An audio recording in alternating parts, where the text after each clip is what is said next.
Të nderuar mysafir, ju lutem zini vendet tuaja, ceremoninë do të fillojë.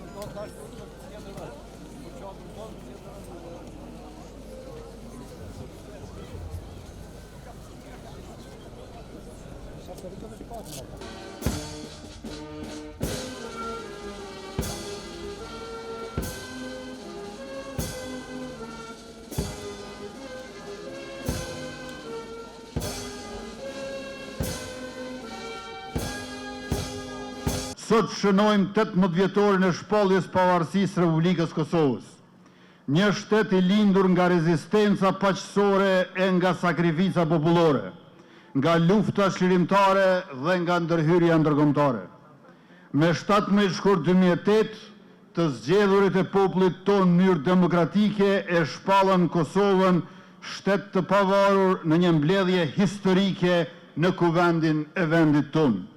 Shqiptarëve ju realizua një aspirat politike, kurse Evropës demokratike ju shtua një shtetëri me orientim geopolitik dhe geostrategjik drejt Bashkimit Evropian dhe NATO-s.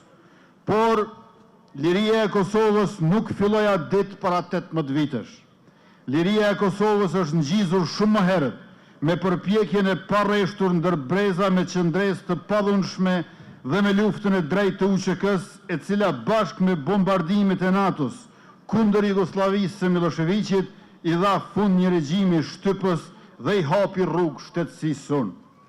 Sot përkulemi para dëshmorëve të kombit dhe të rënëve për lirinë tonë. Ata nuk janë vetëm pjesë e historisë, ata janë themelet e Republikës. Nderojmë invalidët e luftës dhe veteranët e UÇK-s, si dhe I falenderojmë alatët tonë ndërkombëtar që qëndruan në anën e lirisë, në anën e drejtë të historisë. Në këtë ditë feste, nuk I mbyllim syt para padrejtësive. Disa nga drejtuesit e luftës sonë çlirimtare po vazhdojnë të mbahen në paraburgime të stërzgjatura në Hag, në procese gjyqësore jo transparente dhe krejt të pashembullta për praktikat e drejtësisë ndërkombëtare. Ne besojmë në drejtësi, por nuk pranojmë ta revidojmë dhe rishkruajmë historinë. Lufta e UÇK-s ishte luftë e kulluar, çlirimtare dhe antikolonialiste, një luftë e drejtë e një populli të okupuar e të shtypur nën apartheid, dhe kjo është një e vërtetë që nuk mund të ndryshohet asnjëherë nga askush dhe asgjë. Të nderuar qytetarë, të dashur miq, Kosova e vitit 2026 është një shtet më I fortë dhe më I sigurt se kurdo më parë gjatë këtyre 18 viteve pavarësi. Kjo fal angazhimit të secilit zyrtar institucional e qytetar patriot me vendime të duhura dhe me investime konkrete. Në vitet e fundit, shpenzimet për ushtri janë shumë fishuar. Numri I pjesëtarëve të FSK-s është 2 fishuar. Me regrutimin e gjeneratave të reja të kadetëve dhe ushtarëve, mes tyre edhe numri I pjesëtarëve gra, që tashmë është prioritet I shpallur shtetëror për FSK-n. Investimi për blerje të pajisjeve është mbi 450 milion euro. Investime këto drejt për drejta në armatim modern, automjete ushtarake, municion të mjaftueshëm dhe sisteme të komunikimit. Ushtrisë sonë I kemi shtuar edhe 5 vendbanime të reja në lokacione strategjike dhe jemi duke investuar në zhvillimin e zonës kryesore të trajnimit Mbabajt Bokës në Gjakov, si dhe në ndërtime e infrastrukturë në të gjitha kazermat. Investuam në edukimin dhe trajnimin profesional të personelit ton ushtarak brenda dhe jashtë vendit. Filluam zhvillimin e industrisë së mbrojtjes me fabrikën e prodhimit të municioneve dhe projekte të tjera që po vinë dhe do të kontribuojnë në vetë qëndrueshmërinë e institucioneve tona të sigurisë, por edhe në zhvillimin ekonomik të Kosovës. Janë zgjeruar partneritetet strategjike me Shtetet e Bashkuara të Amerikës dhe vendet e NATO-s përmes marrëveshjeve, ushtrimeve të përbashkëta dhe trajnimeve ndërkombëtare. Për sigurinë rajonale po forcojmë bashkëpunimin me Shqipërinë dhe Kroacinë. Forca e Sigurisë Kosovës sot po zhvillohet si një ushtri profesionale dhe e ndërveprueshme me alatët tonë, e gatshme për të mbrojtur sovranitetin shtetëror, integritetin territorial dhe jetën e qytetarëve të Kosovës, por edhe për të kontribuar krah aleatëve për paqe dhe siguri në botë.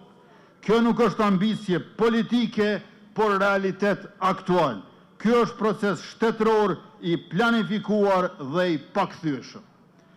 Të nderuar të pranishëm, po ashtu policia e Kosovës vazhdon të jetë një nga institucionet më të besueshme të vendit.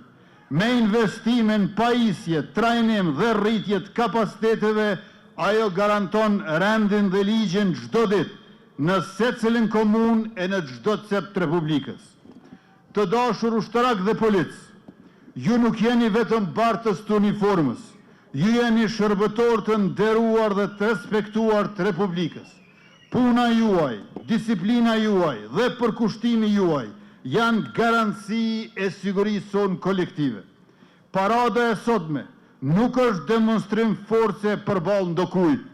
Ajo është dëshmi e modernizimit dhe pjekurisë së shtetit tonë, e aftësisë sonë për të mbrojtur veten dhe për të kontribuar në paqen rajonale dhe botërore. Kosova sot është një shtet demokratik, me institucione funksionale, me ekonomi në rritje dhe me vizion të qartë euroatlantik. Sfida ka, por orientimi ynë është i palëkundur. Në këtë 18 vjetor të pavarësisë, mesazhi ynë është i qartë. Kosova është e lirë dhe do të jetë. Kosova është demokratike dhe do të jetë. Kosova është sovrane dhe do të jetë. Ne do të vazhdojmë të investojmë në siguri, sepse i duam jetën dhe lirinë, zhvillimin dhe begatin të sigurta. Do të vazhdojmë të forcojmë ushtrinë dhe policinë, sepse pa institucione të forta dhe profesionale të sigurisë, nuk ka shtet të fortë dhe ambient të qetë jetese për qytetarët tonë pa dallim. Dhe do të vazhdojmë të punojmë për qytetarët, sepse liria ka kuptim vetëm kur shoqërohet me drejtësi dhe dinjitet. Përpara, me kurajo, me mençuri dhe dije, me profesionalizëm dhe integritet, fuqishëm me guzim, sikur dje dhe sikur para 18 vitesh, sot për mot dhe për herë. Lavdi dëshmorëve të kombit, nderim luftarëve të lirisë, roft forca e sigurisë të Kosovës, roft policia e Kosovës, roft Kosova Republikë, urime 18 vjetori pavarësisë së shtetit tonë, gëzuar dhe ju falenderoj shumë të gjithëve.